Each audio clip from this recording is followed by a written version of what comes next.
On October 4th, 1957, the Soviet Union sent shockwaves around the world when they used a military ICBM booster rocket to launch a 100-kilogram satellite called Sputnik into Earth orbit. This event spawned a political and technological race between the superpowers by opening up space as a potentially terrifying new theater in which communist and democratic countries could compete. This race proved to be the ultimate arena to determine the superior political philosophy.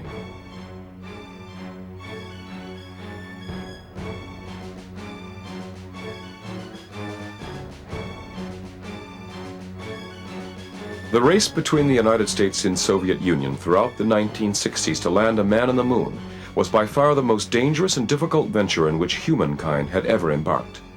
Landing men on the moon's surface by the United States on July 20th, 1969 represented the greatest technological achievement in the history of humanity. Recently declassified information released by the former Soviet Union and the United States reveals shocking new evidence of haphazard safety precautions, Soviet government cover-ups, and the loss of hundreds of lives never reported before. This program presents the true and previously untold story behind the race to the moon, a race that both sides were determined to win at any cost.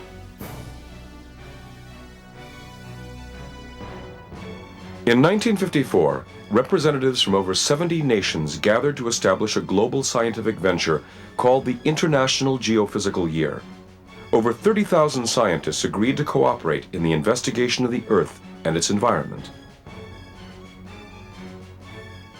During this gathering, the American contingency promised to launch the first satellite into space by late 1958 as a part of this scientific venture. The space effort was dubbed Project Orbiter, and a Navy Vanguard rocket was planned to be the means for getting the premier satellite into orbit. On October 4th, 1957, as I recall it, the Russians launched a fairly heavy object into orbit, and that caught us really by surprise. The Vanguard project had gotten underway in 1955, as I recall it, part of the IGY program, International Geophysical Year program, but it wasn't anywhere near ready. They had, I think, scheduled some launches late that year, that is in 1958, but it wasn't clear that they were going to be able to fly them. The Sputnik satellite carried not only a radio transmitter that allowed it to be tracked, but also a variety of instruments designed to measure the density of the upper atmosphere. People around the world were plunged into a state of shock and dismay, since the Soviet payload could just as well have been a nuclear warhead that could be delivered to anywhere on the planet. This event drastically transformed the political, military, and psychological climate around the world, and served to heighten the division between democracy and communism.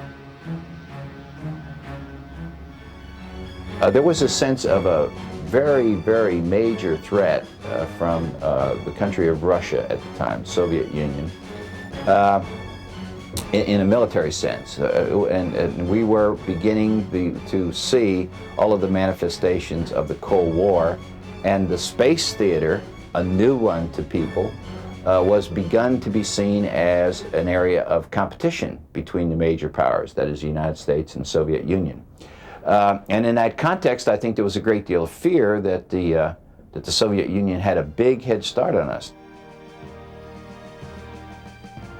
The hysteria and fear created by the Soviet space accomplishment prompted President Eisenhower to address the American public in an attempt to reduce the resulting anxiety. Vanguard, for the reasons indicated, has not had equal priority with that accorded our ballistic missile work. Speed of progress in the satellite project cannot be taken as an index of our progress in ballistic missile work. Our satellite program has never been conducted as a race with other nations.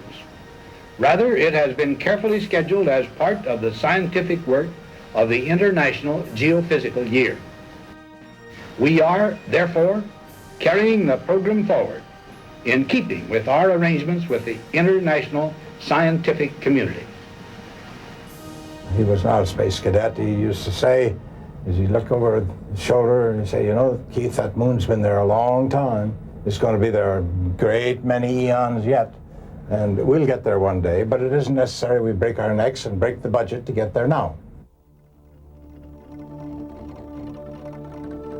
Less than a month after the first Sputnik satellite was launched into orbit, and even before the furor over the launch had died down, the Soviets launched a second Sputnik, this time ferrying a living passenger, a dog named Laika. However, their technology was not yet capable of bringing the dog back alive, and Laika died in orbit a few days later.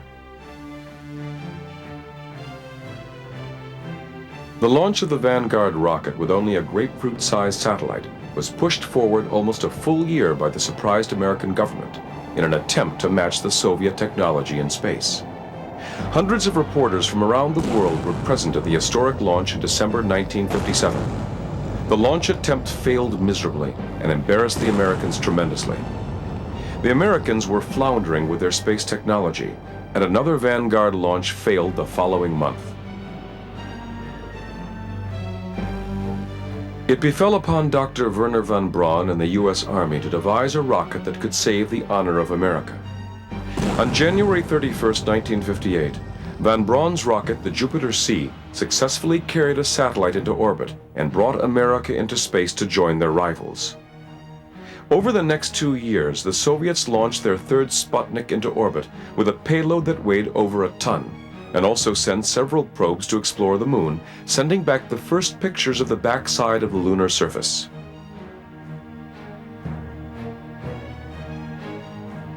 The Soviets had succeeded in forcing the world to acknowledge their superiority in every technological aspect of space exploration over the Americans.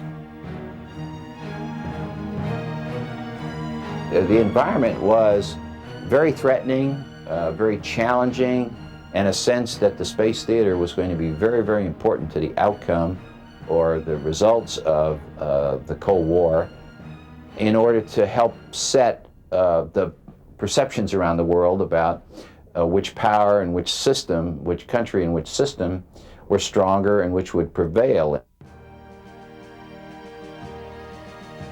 On December 17, 1958, Eisenhower created NASA, the National Aeronautics and Space Administration, a civilian space agency. NASA was given full authority to oversee all manned and unmanned American space activities. It became clear to both the United States and Soviet Union in the late 1950s that the next step into space would be with men. Several highly trained military jet test pilots were chosen by both nations to defend the honor of their respective country and literally go where no man had gone before in the name of their flag and country.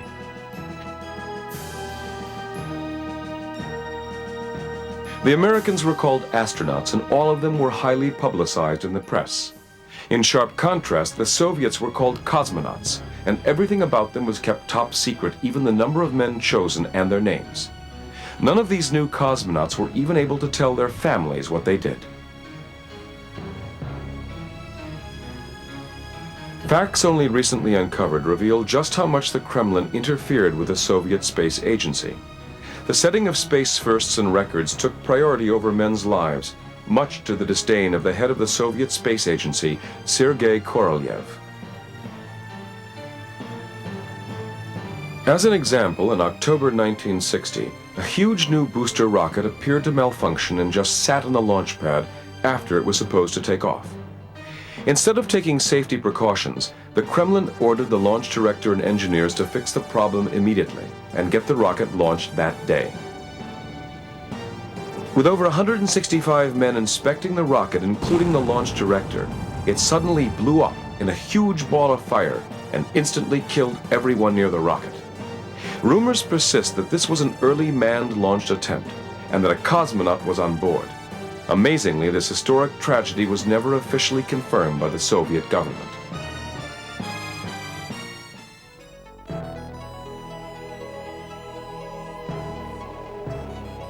On April 12, 1961, the Soviets were once again successful in creating a storm of excitement all over the world when they announced the successful launch and orbit of the first man into space, cosmonaut Yuri Gagarin.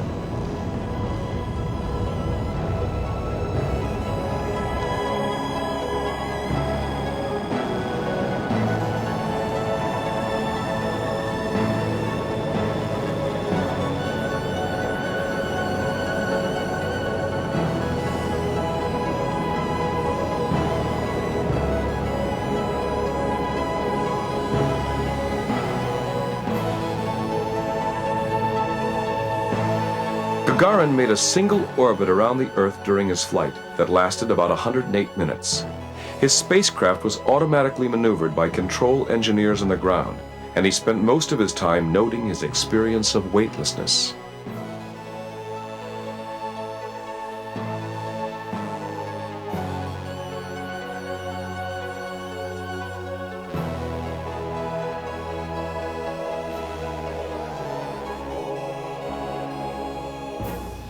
Upon re-entry, Gagarin jumped out of his capsule at about 3,000 meters and parachuted to safety, as the Soviets had not yet developed the technology for a survivable ground landing, a fact not even admitted by the Soviets until 1978.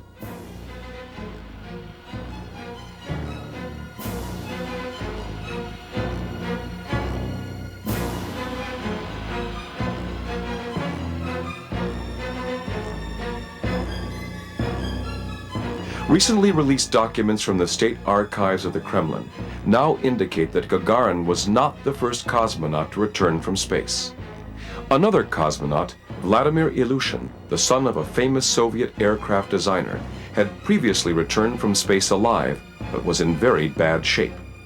Apparently, the Soviet authorities felt that they could not possibly present him to the public as a returning hero in such poor condition. As a result, the Soviet government removed all pictures taken of him and buried all details of the flight until recently.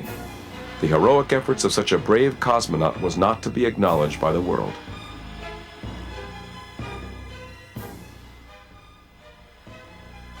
Other uncovered Kremlin secrets also indicate that as many as 7 cosmonauts were killed in rocket explosions and other spaceflight attempts prior to Gagarin's flight. Cosmonauts Ledovsky, Shiborin, Mitkov, Dolgov, Belakonev, Kacher, and Grachev were never honored as pioneers who gave their lives attempting to reach space, and will remain as only names in a previously secret state archive list of cosmonauts who died in rocket accidents. Between 1959 and 1961, the Soviet Union simply did not allow for the release of any facts that would reflect negatively on their space agency, which was itself shrouded in secrecy.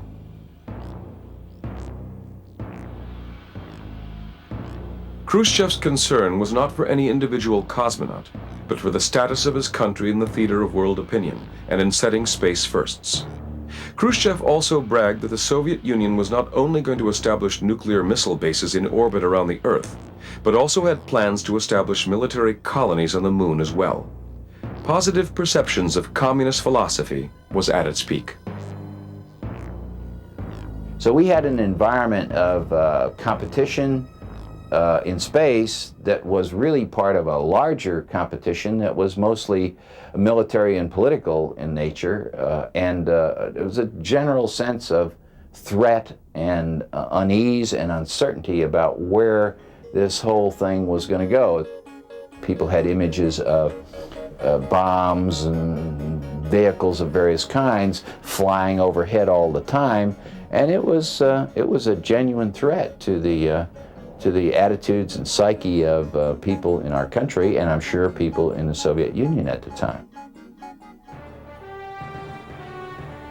When John Kennedy became the president, he also had to publicly try to reduce the fear of the American public that the American Space Agency was weak and without direction, especially after Gagarin's flight.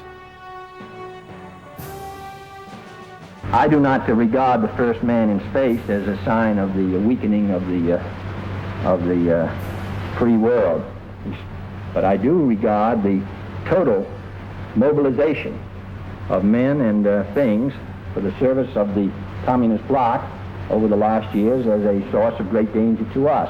And I would say we're going to have to live with that danger and hazard through much of the rest of this century. Some of Kennedy's advisors turned up the heat on von Braun to get Americans into space in an attempt to catch up to the Soviets at any cost. Von Braun responded that crash programs and cheap publicity stunts like those chosen by the Soviets were doomed to failure, and that America should commit itself to a systematic and long-term effort in space exploration. They kept worrying themselves that we were going to do the wrong thing, shoot ourselves in the foot, that we were going to create a big political problem for Kennedy, that we'd kill somebody or that we would not know what we were doing, that it was a fly-by-night operation. I mean, all good questions. So we were continuously having to prove that. The best compromise von Braun could offer was a suborbital flight on a very reliable ballistic missile named Redstone.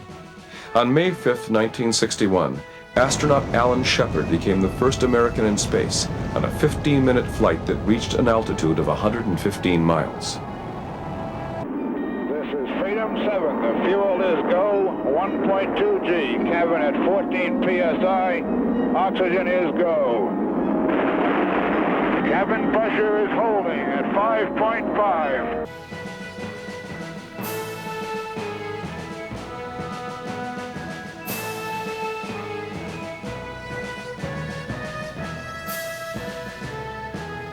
After Shepard's flight, Kennedy pointedly asked von Braun and his closest scientific advisors what America could do to achieve prominence in space and beat the Soviet Union at their own game. Given the Soviets' tremendous head start in space, the scientists told Kennedy that the only task America could possibly accomplish before the Soviets was a manned lunar landing. By mid-May of 1961, Kennedy had his fill of embarrassing setbacks in the American Space Agency and was fed up with Soviet threats and bellicose claims of Soviet superiority in space. Kennedy then challenged the Soviet Union to the most historic race in human history, to land a man on the moon by the end of the decade. Kennedy's rhetoric emphasized that this venture was to prove that freedom and democracy had to prevail and overcome the evil intentions of the sinister Soviet Empire. For the eyes of the world now look into space, to the moon, and to the planets beyond. And we have vowed that we shall not see it governed by a hostile flag of conquest, but by a banner of freedom and peace. We have vowed that we shall not see space filled with weapons of mass destruction, but with instruments of knowledge. And only if the United States occupies a position of preeminence can we help decide whether this new ocean will be a sea of peace or a new terrifying theater of war. We choose to go to the moon in this decade and do the other things, not because they are easy, but because they are hard. Because that goal will serve to organize and measure the best of our energies and skills, because that challenge is one that we're willing to accept, one we are unwilling to postpone, and one we intend to win. The Soviet threat, if you will, in the Cold War provided an enormous motivation for those of us that were in the NASA program. Personally, I looked upon this as just another battle in the Cold War. My friends were fighting in Vietnam. I happened to be fighting a more peaceful war in space. And there was an enormous motivation on the parts of everybody to overcome the leadership that the Soviets had demonstrated in space and to get to the moon first. We had the blank check, we had the priority, and Congress thought we were a bunch of nuts, so they didn't want to have anything to do with it, and that was the best favor they could do for us, just stay out of it. Congressional support was really very good. As a matter of fact, they were pushing us. I don't think in my 20 months there that I ever had a budget proposed to them that they didn't want to add something to. My stock answer was, I have studied this, we have presented you with a budget which is what we think we can usefully use. If we need any more, you may be certain I'll come right back to you. Oh, they gave us more freedom because they didn't really understand what we had to do and how far-reaching it was. And so the bureaucracy took forever to catch up with us. I mean, we were all running, man. Zoom, 7 days a week. all our waking hours. And I'm hiring people. Shit, I'm hiring people like crazy. In my organization, everybody else is doing the same thing.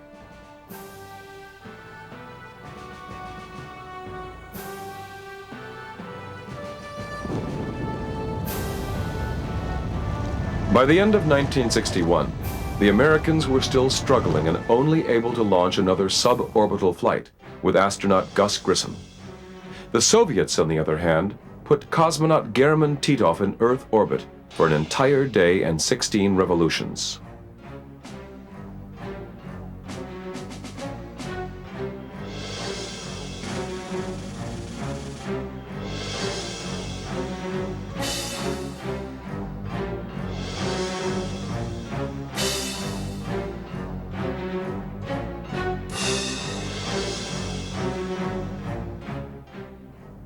Sergei Korolev, the head of the Soviet Space Agency, was the man directly responsible for the design, construction, and launching of all Soviet rockets, including those of Gagarin and Titov.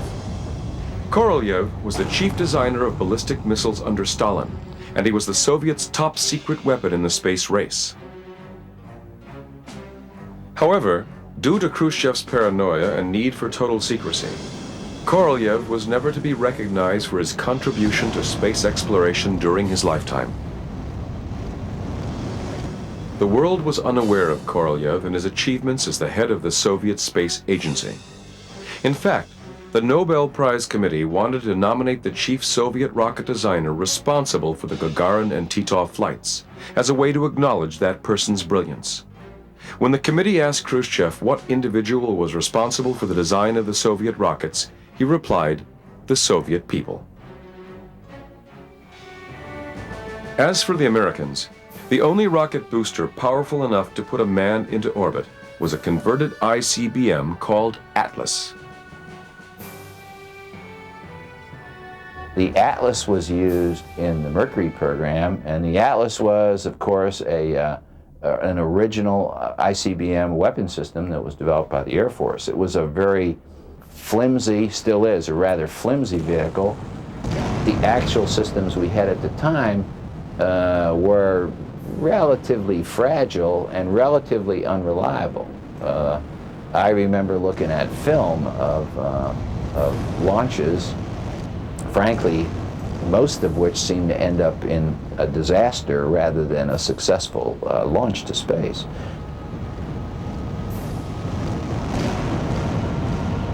Went up to the top of Hangar S where we had our crew quarters at the Cape.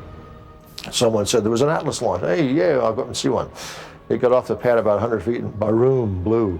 So we weren't exactly great fans of Atlas. When we flew on Atlas, it was blowing up with great regularity. And we grounded the Atlas before my flight so we wouldn't hear about any more blow-ups for a while.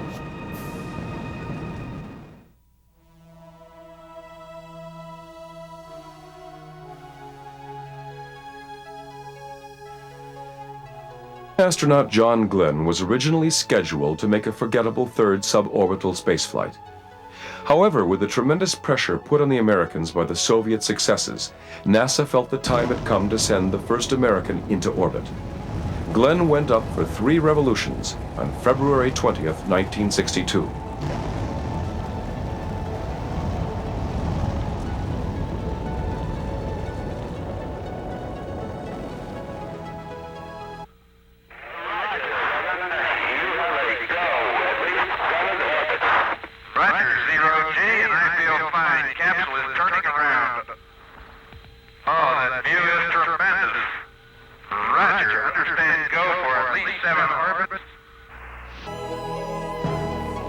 John Glenn's success restored some of the self-respect that Americans had lost since the beginning of the space competition with the Soviets.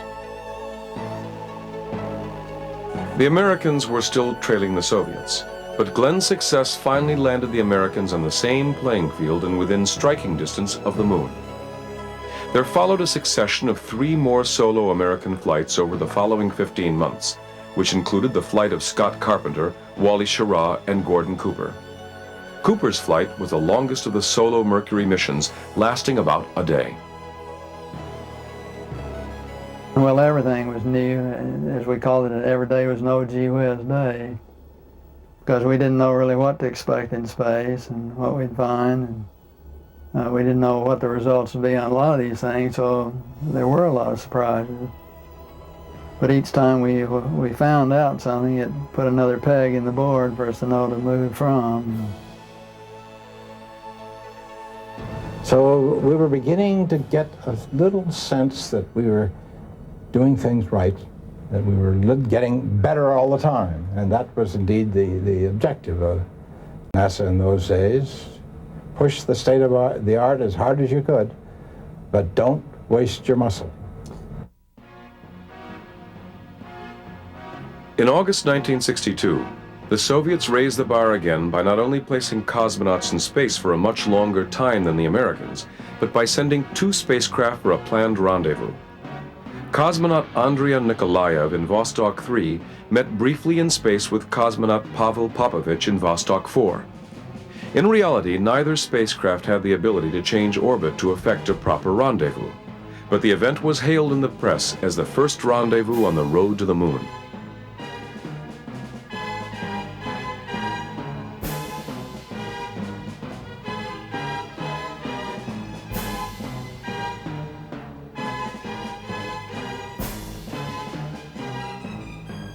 In what many people considered a publicity stunt, the Soviets launched the first woman cosmonaut, Valentina Tereshkova, to orbit the Earth for 3 full days in June of 1963.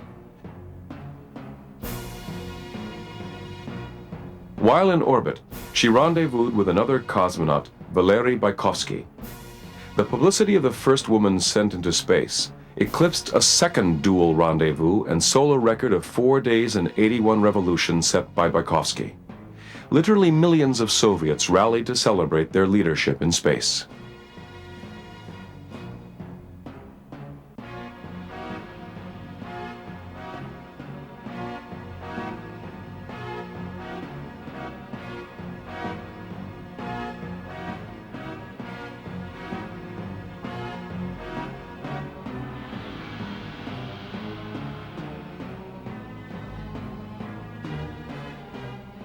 By late 1963, President Kennedy, realizing the incredible scope and cost of a trip to the moon, as well as recognizing the leadership position held by the Soviets at that time, made an almost unbelievable offer to the Soviets during an assembly of the United Nations. Finally, in a field where the United States and the Soviet Union have a special capacity in the field of space, there is room for new cooperation, for further joint efforts in the regulation and exploration of space. I include among these possibilities a joint expedition to the moon. Why, therefore, should man's first flight to the moon be a matter of national competition? Why should the United States and the Soviet Union, in preparing for such expeditions, become involved in immense duplications of research, construction, and expenditure?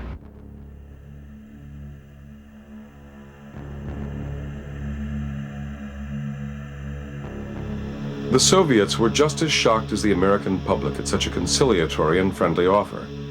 However, the Kennedy speech was viewed by Khrushchev as a show of weakness on America's part, and only served to strengthen Khrushchev's resolve to continue the race to the moon, and to direct all of his country's resources to achieve that end. The Soviets realized early on that a flight to the lunar surface would require a minimum crew of 3.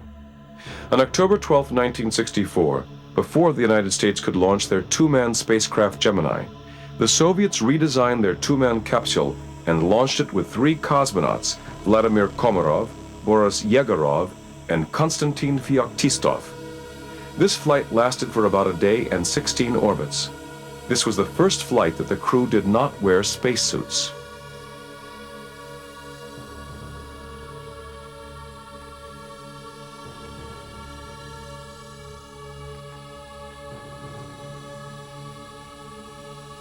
With Khrushchev's win-at-any-cost philosophy, the only way 3 people could fit in a capsule originally designed and built for 2 was to have the cosmonauts risk flying without spacesuits. This very dangerous move paid off, and further fueled the fears that the Soviets would be the first to reach the moon. The Soviet competition, I think, was a great motivation for the American space program. And although, as a part of that program, I was not aware of the details of the Soviet program, and I didn't understand exactly where they were all the time. None of us did. We all knew they were very competent, they were very motivated, and that the resources of that country were totally dedicated to accomplishing the goal, which was to beat us to the moon. So although we weren't, at least I was not aware of it on a day-to-day basis, we were certainly aware of the fact that they were competent and prepared to do whatever it took to win. At the height of the Cold War on March 18, 1965, the Soviets launched cosmonauts Pavel Belyayev and Alexei Leonov on a mission that would see the first man exit a spacecraft, adding to their already massive list of space records.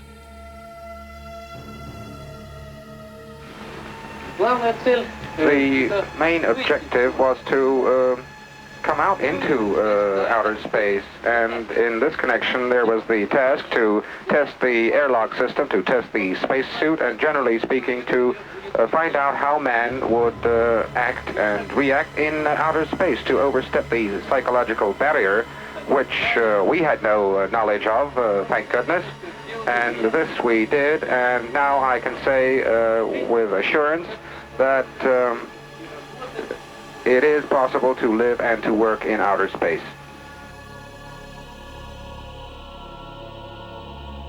After a flawless 10-minute spacewalk, Leonov ran into severe trouble when he tried to re-enter the capsule. The effects of weightlessness in outer space had not been properly taken into account in the design of his spacesuit, which ballooned out and made his return back into the spacecraft almost impossible. Leonov was close to death when he finally squeezed back through the airlock.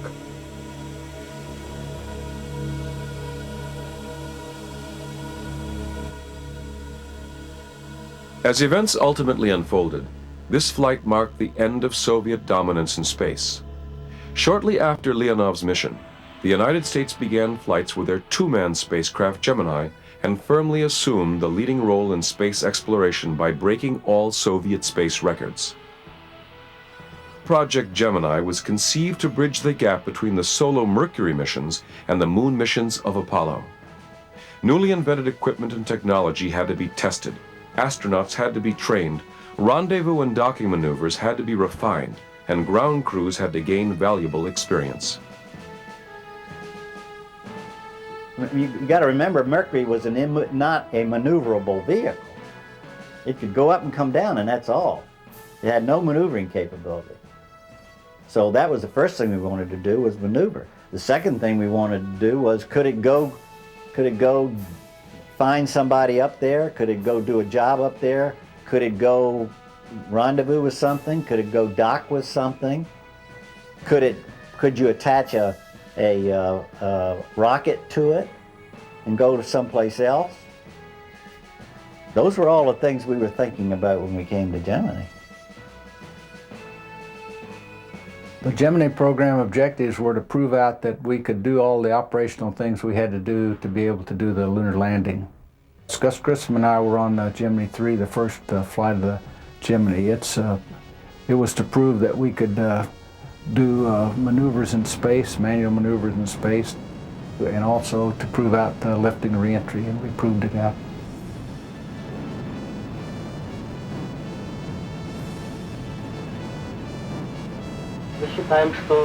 We believe that the flight of Grissom and Young is a new national achievement for the United States. They are a further step in the storming of outer space. And we certainly congratulate our colleagues Grissom and Young with this wonderful space flight. And I think one of the things that the public sometimes don't really know is the fact that in the midst of all this Cold War, where you had two countries that were right at one another's throats and had missiles sitting on each side ready to lob at one another, each country was encouraging its cosmonauts and its astronauts to work together, and we did. We communicated together. We had good friends amongst the other group. It was a real competition, like on a football field, but still there was a lot of friendship too. Anytime new technology is tested, a level of uncertainty is involved. As expected, the 10 manned flights of Project Gemini experienced various and sundry equipment failures of all sorts that endangered the lives of several astronauts. Given the furious race-like pace and conditions, it was only a matter of luck and good fortune that no one was killed. And we had a lot of problems with it. We had fuel cell problems, we had thruster problems, we had guidance problems, we had radar problems. We didn't know how to do EVAs. We didn't know the necessity for handholds and positioning systems to hold crews in place. We struggled with that. So if we hadn't done it, we wouldn't have had the operational experience to go to the moon. And that experience was critical. There are people within the program at NASA that didn't think it was critical, but they don't know anything about how human beings work together and how they have to interact and what experience they have to gain to do things. So I'm not sure the general public needs to know about that either. I mean, but it was important. If we hadn't done it, we would never have been able to land on the moon in 1969. By the end of Project Gemini, the Soviet Union's dream of a manned mission to the moon was rapidly growing dim. A Soviet mission was not even launched following Leonov's spacewalk flight up to the end of Gemini 20 months later. It seemed incredible that during Project Gemini, the whole landscape and competition in space could have changed so dramatically. For over 30 years, the secret behind the decline of the Soviet Space Agency was heavily guarded. It has only now become known that their chief designer and head, Sergei Korolev, suddenly died in January 1966 and left the Soviet moon effort in a shambles. Korolev never groomed a successor, and that resulted in a leadership power vacuum in the Soviet Space Agency. There was simply no leader in the Soviet Space Agency that could carry on what Korolev had begun. However, the Soviets were still interested in a lunar landing. I had a suspicion that they wanted to go to the moon because they came over here and I showed General Beregovoy how to fly in a command module in the Apollo program, but he was interested only, he and his friends were only interested in the lunar landing training vehicle, and they wanted to see the ejection shots of the, you know, we lost a couple of three lunar landing training vehicles. He wanted to see how people were jumping out. So I can't imagine why you'd be interested in that kind of thing unless you're intending to land on the moon. Come to find out, that's exactly what they wanted to do, was land on the moon. A 3-man American Apollo capsule was slated to be the vehicle to carry the first crew to the moon. As with the Mercury and Gemini capsules that preceded it, the Apollo capsule was designed to use a 100% oxygen atmosphere along with highly flammable, intricate materials. The speed of the space race had prevented long-term safety precautions and necessary testing to be conducted on any of the capsules. The law of averages finally caught up with the American Space Agency during an Apollo capsule test on the ground. Tragically, 3 astronauts, Gus Grissom, Ed White, and Roger Chaffee, were in the capsule when an electrical spark caused an explosive fire that killed all 3 astronauts within seconds.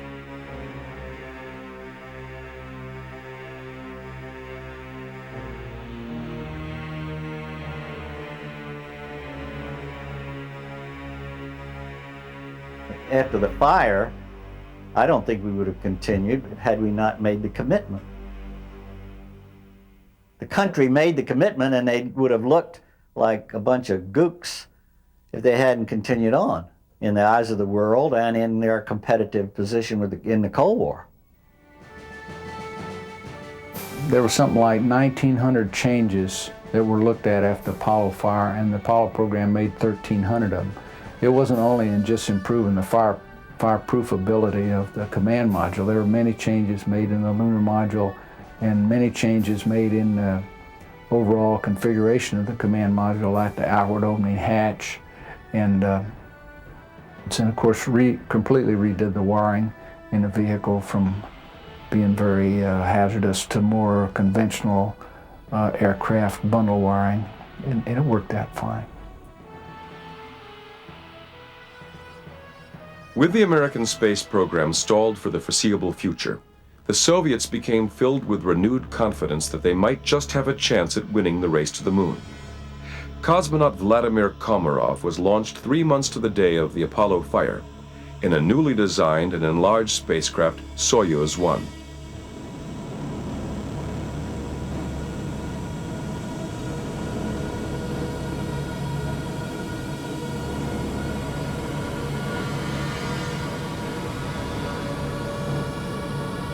Unfortunately, the law of averages also caught up with the Soviets as well. There were several design flaws and malfunctions in the capsule during Komarov's flight that required an emergency return. The spacecraft began to tumble out of control during re-entry, making the parachutes tangle and collapse upon deployment. Komarov's spacecraft came in like a fireball and hit the Earth at 500 kilometers an hour, killing him instantly upon impact. Unlike previous Soviet disasters with the ensuing government cover-ups, the Soviet effort to go to the moon halted for a year of investigations and a reassessment of their space agency's direction. It was strongly feared that a Soviet manned mission launched on October 25, 1968, with cosmonaut Georgy Beregovoy, was intended to be a translunar flight. The Soviets were already well known to surprise the world, and might come up with a last-ditch effort to pull off another space first. As it turned out, Beregovoy did nothing unexpected. The fear of a Soviet moonshot proved to be groundless. Von Braun knew full well that any manned mission to the moon would require the development of a huge rocket booster to carry a crew and return vehicle. The success of the entire American space agency was placed squarely on von Braun's shoulders. He responded with the Saturn V rocket, by far the most complex piece of machinery ever built. It had over 6 million parts and was as tall as a 40-story building. The first manned flight of this behemoth was decided to be the Apollo 8 mission that would loop around the moon. This plan was kept secret until the last possible moment. Apollo 8 had its mission changed in August when NASA learned that the Soviets were planning a lunar flyby before the end of 1968. And so we were abruptly changed from a Earth orbital mission. And when you stop to think about it, I still marvel at the fact that here was the first manned Saturn V, the first time to the moon, so many firsts in this thing.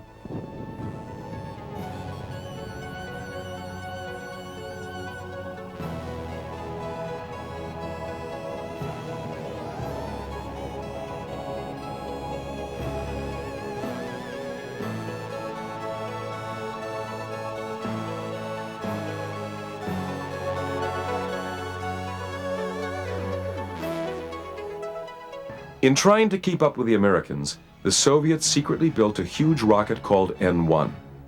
This booster would be necessary to send a manned mission to the moon. However, without Korolev at the helm, there were several design problems that were never resolved. Very few people remember that in parallel with American Apollo program, Soviets attempted to have their own program. But this Soviet program on kind of counterpart to American Apollo, it failed. It failed because the large rocket, Russian counterpart to Saturn V, exploded several times, even without getting chance to take off the launching site. Tragic consequences at launch attempts killed dozens more Soviet engineers. At that point, the Soviets simply dropped out of the space race to the moon. You can call it naivete or what. I just never doubted that we were going to make it to the moon. The only question that I had was whether we were going to get there ahead of the Russians. And that was the, to me, that was the $64 question. But it turned out we did. On July 20th, 1969, the greatest race in history came to an end when the Apollo 11 lunar lander reached the moon's surface. Astronauts Neil Armstrong and Buzz Aldrin stepped out of their spacecraft and into the history books. Millions of people around the world watched on television in complete awe at the American technology.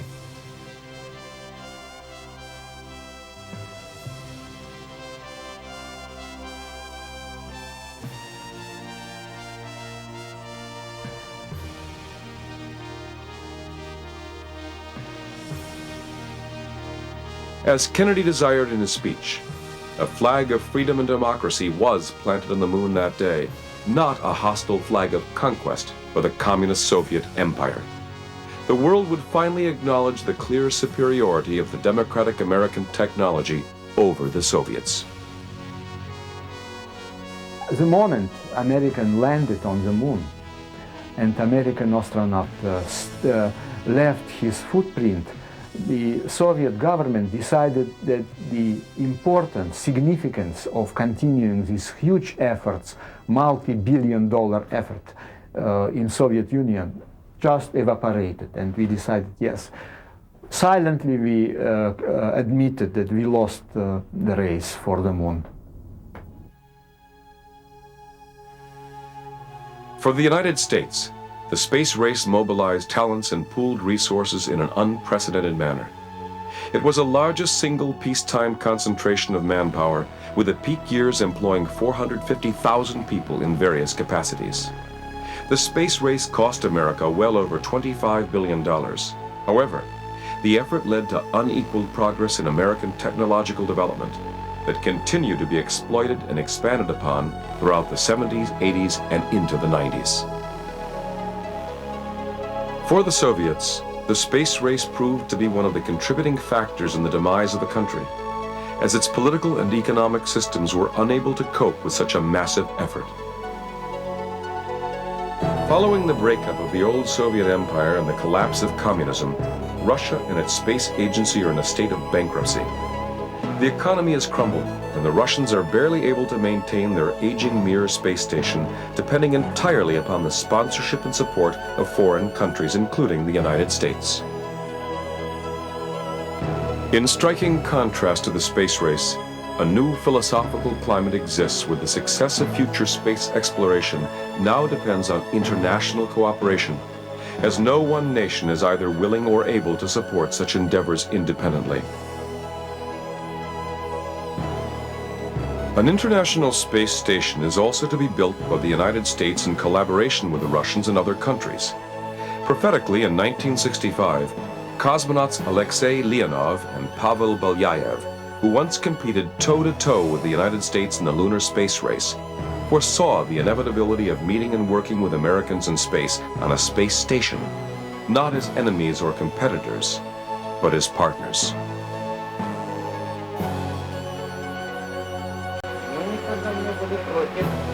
We have never objected to friendship in resolving our common task of mastering outer space. And I always see Earthmen, as all Earthmen, as one big family, and we must all work together like one family, because we shall then go off to other worlds and there will be representatives of many nations aboard.